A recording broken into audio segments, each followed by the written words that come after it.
Hello అండి అందరికీ. మనందరికీ తెలుసు, గత కొన్ని రోజులుగా జగన్మోహన్ రెడ్డి గారి భద్రత మీద ఒక చర్చ నడుస్తుంది. ఆ చర్చ ఏంటి అంటే, ప్రస్తుతం ఉన్న కూటమి ప్రభుత్వం జగన్మోహన్ రెడ్డి గారి కోపం మీద ఆయనకి సరైన సెక్యూరిటీ కల్పించట్లేదు అన్న చర్చ అనేది వైసీపీ అభిమానులు, జగన్మోహన్ రెడ్డి అభిమానులు చాలా పెద్ద స్థాయిలో నడుస్తుంది. ఎందుకు అంటే, మనం చూసుకున్నట్లయితే ఆయన రీసెంట్ డేస్లో పర్యటనకు వెళ్ళినప్పుడు, పల్నాడు పర్యటనకు కానీ, అలాగే మనం చూసుకున్నట్లయితే గుంటూరు మిర్చి యార్డు పర్యటనకు కానీ, ఆయన ఎక్కడికి వెళ్ళినా, పొదిలి పర్యటన కానీ, ఆయన ఎక్కడికి వెళ్ళినా కానీ ఆయన చుట్టూ రోప్ పార్టీ ఉండాలి. పోలీసులు అనేటోళ్ళు రోప్ పార్టీ పట్టుకొని ఆయన దగ్గరికి ఎవరు ప్రజలను రానియకుండా ఉండాలన్నమాట. సొంత అభిమానులైనా రానియకుండా ఉండాలి. ఎందుకంటే ఆ అభిమానుల్లో ఎవరైనా జగన్మోహన్ రెడ్డి గారికి హాని చేసే వాళ్ళు ఉంటే ఇబ్బంది అవుతుంది. కాబట్టి సొంత అభిమానులైనా కానీ పోలీసులు చొరవ తీసుకొని వాళ్ళని దగ్గర రానియకుండా ఉండాలి. రాప్తాడు పర్యటనలో మనం చూసినాం, జగన్మోహన్ రెడ్డి గారి హెలికాప్టర్ దగ్గరికి ఎంత పెద్ద ఎత్తున ప్రజలు వచ్చారు. ఆఖరికి హెలికాప్టర్ కూడా స్వల్పంగా ధ్వంసమైన పరిస్థితి మనం చూసినాం. అయితే వీటన్నిటిని గమనించిన జగన్మోహన్ రెడ్డి గారు, వైసీపీ కీలక నేతలు ఇలా రాష్ట్ర ప్రభుత్వ సెక్యూరిటీ మీద మనం నమ్మకం పెట్టుకోకూడదు.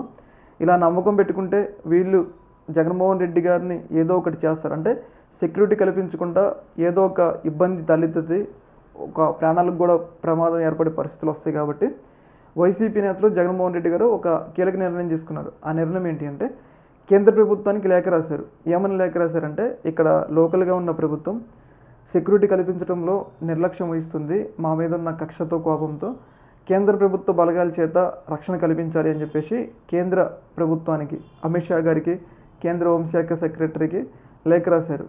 దానిలో ప్రధానంగా లోకల్ పోలీసులు కాకుండా కేంద్ర ప్రభుత్వంలో ఉన్న ఎన్ఎస్జీ కమాండోలు అంటే ఇలా ఉంటారనమాట. వీళ్ళు వెల్ ట్రైన్డ్, అంటే మన దేశంలోనే అత్యధిక కఠినమైన శిక్ష ఎదుర్కొనే వ్యక్తులు అనమాట. అటు ఎగ్జామ్ పాస్ అయ్యి పైగా వీళ్ళు పారా ట్రూపర్స్, అంటే చాలా వెల్ ట్రైన్డ్ అనమాట. ఇంక వీళ్ళ గురించి చెప్పవసరం.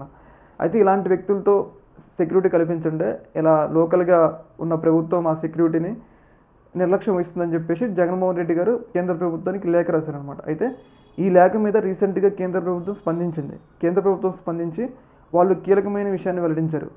ఈ నిర్ణయం అనేది, ఈ విషయం అనేది ఒక రకంగా వైసీపీ అభిమానులకు జగన్మోహన్ రెడ్డి గారికి ఒక శాఖను మనం చెప్పుకోవాలి. వాళ్ళు చెప్పింది ఏంటంటే, జగన్మోహన్ రెడ్డి గారికి ఎలాంటి థ్రెట్ లేదు, ప్రస్తుతం కూటమి ప్రభుత్వం కల్పిస్తున్న సెక్యూరిటీ బాగానే ఉందన్నట్లుగా జగన్మోహన్ రెడ్డి గారికి మేము ఎన్ఎస్జీ కమాండోలతో రక్షణ కల్పించలేమన్నట్లుగా మాట్లాడటమే జరిగిందనమాట. ఒక రకంగా ఏంటంటే, ఇది వైసీపీ అభిమానులకు జగన్మోహన్ రెడ్డి గారికి ఒక పెద్ద శాఖను మనం చెప్పుకోవాలన్నమాట. మనం చూస్తూనే ఉన్నాం, రీసెంట్గా పల్నాడు పర్యటనలో జగన్మోహన్ రెడ్డి చుట్టూ రోప్ పార్టీ ఉన్నట్లయితే సింగయ్య అనే వ్యక్తి మరణించకపోయేటాడు.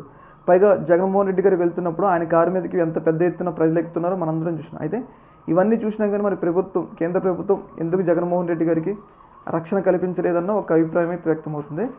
ఇంకొకటి ఏంటి అంటే, ఇప్పుడు కూటమి చంద్రబాబు నాయుడు గారు, మోడీ గారు ఒకే కూటమి ఉన్నారు. కాబట్టి చంద్రబాబు నాయుడు గారు ఏమన్నా అమిత్ షా గారికి చెప్పారా, జగన్మోహన్ రెడ్డికి ఎన్ఎస్జీ కమాండోలతో రక్షణ కల్పించొద్దన్న అనుమానాన్ని కూడా వైసీపీ వాళ్ళు అయితే వ్యక్తమైతే చేస్తున్నారు. అయితే ఇక్కడ ప్రభుత్వాలన్నీ కూడా గుర్తుంచుకోవాల్సింది ఏంటంటే, జగన్మోహన్ రెడ్డి గారు అనే వ్యక్తి ఒక ప్రజానాయకుడు, అంటే ప్రజాస్వామ్యబద్ధంగా ఎన్నికయ్యే నాయకుడు అనమాట. అలాంటి వ్యక్తికి ప్రభుత్వం ఇలా రాజకీయాలకు పోకుండా రక్షణ కల్పించాలని చెప్పేసి మనం కూడా కోరుకుందాం. ఎందుకు అంటే, రేపు ఒకవేళ ఆయనకి ఏమైనా అయితే, ప్రమాదవశాత్తు ఆయనకి ఏమైనా అయితే, మేము రాసినాం, కేంద్ర ప్రభుత్వానికి లేఖ రాసినాం, ఇలా రాష్ట్ర ప్రభుత్వానికి పదే చెప్పినాం, అయినా కానీ వాళ్ళు సెక్యూరిటీ కల్పించలేదు అని చెప్పేసి జగన్మోహన్ రెడ్డి అభిమానులు జగన్మోహన్ రెడ్డి గారికి కనుక ఫీల్ అయితే, రేపు ఒకవేళ జగన్మోహన్ రెడ్డి గారికి ఏమైనా అయితే పరిస్థితి ఏంది అంటే, ఒక రకంగా రాష్ట్రం తగలబడే పరిస్థితులు కూడా వస్తాయి అన్నమాట. ఇలాంటి వాటి పట్ల రాజకీయాలకు వెళ్లకుండా ఆయనకు నిజంగా థ్రెట్ ఉంటే కల్పించండి అనేది ఇక్కడ అభిప్రాయం అనమాట. ఈ యొక్క అంశంలో మీ యొక్క అభిప్రాయాన్ని కింద కామెంట్ తెలియజేయండి. ఒక మినిట్.